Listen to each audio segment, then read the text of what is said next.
Welcome to Ask Ava, where we answer real questions from real people about domestic violence, sexual assault, dating abuse, and more. My name is Joel Piercy. I'm the Director of Outreach and Community Engagement at Safe and Sound Somerset. Safe and Sound Somerset provides free and compassionate services for children, teens, and adults who have been impacted by violence.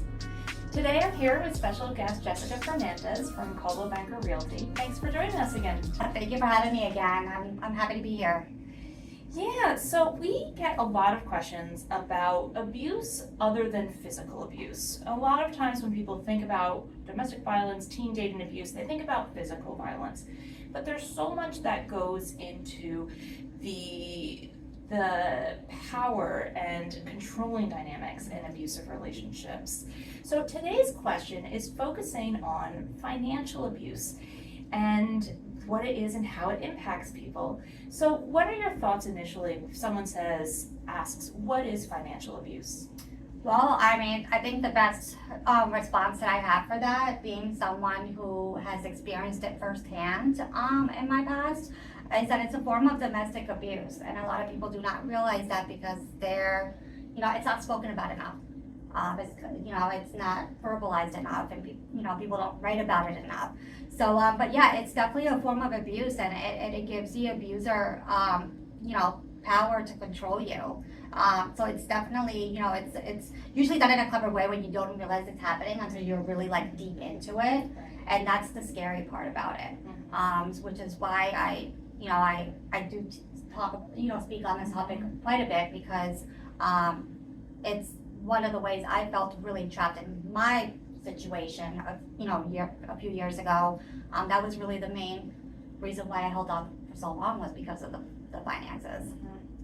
Yeah, and I think people don't realize it impacts people of all ages. There was an interesting study that showed that 2/3 of teens have been impacted by financial abuse by a dating partner. Yeah, and not just a dating partner. You have to kind of be a little open-minded. It also happens when it comes to teens. It could also happen from the parents as well. I've heard those stories as well throughout the years. So it comes in different forms. Yeah. It's definitely a topic that's really should be spoken about. Yeah. Now we think about financial abuse. We think about behaviors that impact someone's money or money-making ability, which includes education, like impacting their education. So what are some red flags or warning signs of financial abuse? What might it look like? A few tips for that is when you have a partner that's controlling all of the household income, but they're not showing you or talking to you about how they're spending it, and they're denying you access to the information if you ask for it. I remember, with my ex-partner, I would, ask him, did you pay the utility bill? And he would say, yes. I'm like, well, can I see the receipt? Can you forward the receipt to me? I want to keep track of stuff like that too. And he would refuse to do it. Those to me were red flags right off the bat. So I think that's definitely one of the forms of abuse. The other one is forcing, the abuser forces you to quit your job. So that you have no financial independence. And that way, that's how they trap you in. It's a form of control for them because they're able to control everything because you're paying for everything now. You have no income coming in. That's kind of similar to my own story. He did not force me to leave my job. He gave me the opportunity to leave my corporate job so that I could stay home with our son, who was experiencing speech delays at that time. And I was just very overwhelmed and trying to manage it all, manage everything. And so the moment he gave me that opportunity, I took it, and boom, I felt trapped. Within weeks, I realized, like, what have I done? It hit me. It took weeks for it to hit me, but once it hit me, I said to myself, like, wow, like, I'm depending on him on everything. Like, even if I want to get my nails done, I have to beg him to give me $50. Like, it's like I've never been dependent on a man at that level, at that point in my life. So that, yeah. And I think we hear a lot of what you're saying echoed even in younger relationships. They'll have partners that harass them at their job, at their after-school job, and if they don't have other sources of income, they're relying on them a lot of times for rides to and from places, for other basic needs, and that dynamic can start so young.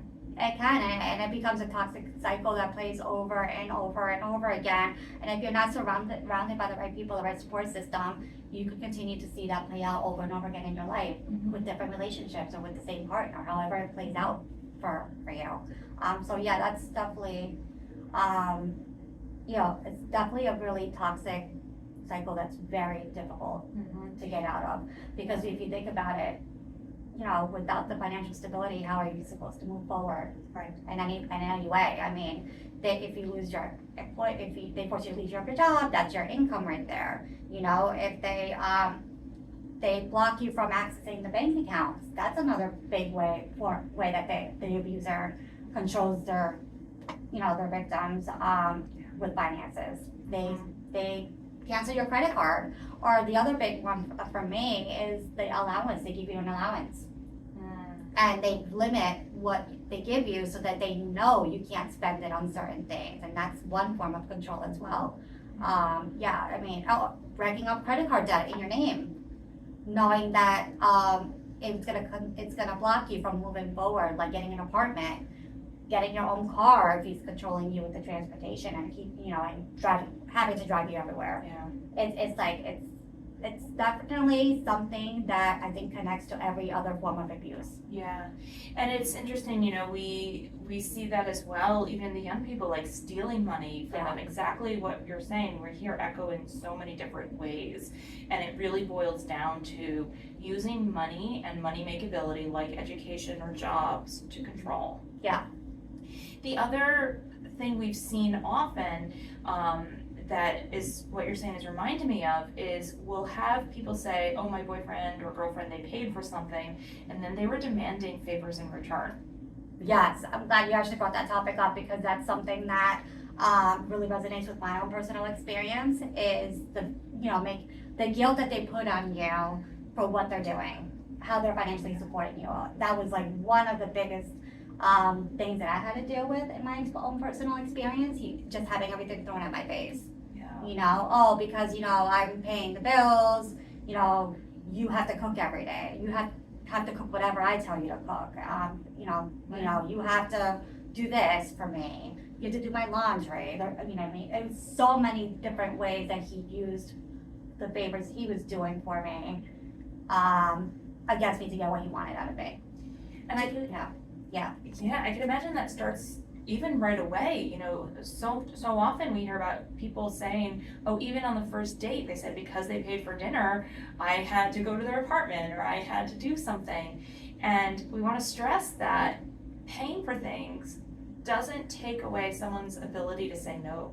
No, it does not. And that actually happened recently to a good friend of mine who went on a date for the first time with this gentleman that she was talking to for a few weeks, finally agreed to meet him for dinner.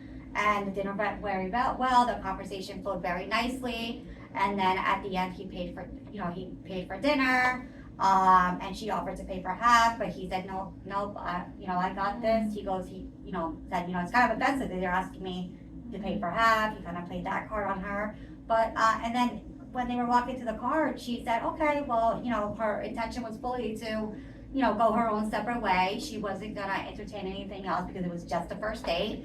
And he got really offended by that. He's like, you're not gonna invite me back to your place. We're not gonna hang out longer. And he was very offended by that, and proceeded, and then texted her later in the evening to tell her that. Wow. That he, I paid for a really nice dinner. I was expecting that we would spend more time together. Right. Yeah. And so there is that expectation from the abuser in a case like that. Yeah, I'm so sorry your friend went through that, and it also something I think we hear often, and this is a really good reminder that all of these different types of abuse intersect, and at the heart of it is control. It's control. Yeah. Yep. Well, thank you so much for being here to talk about and raise awareness about this important issue.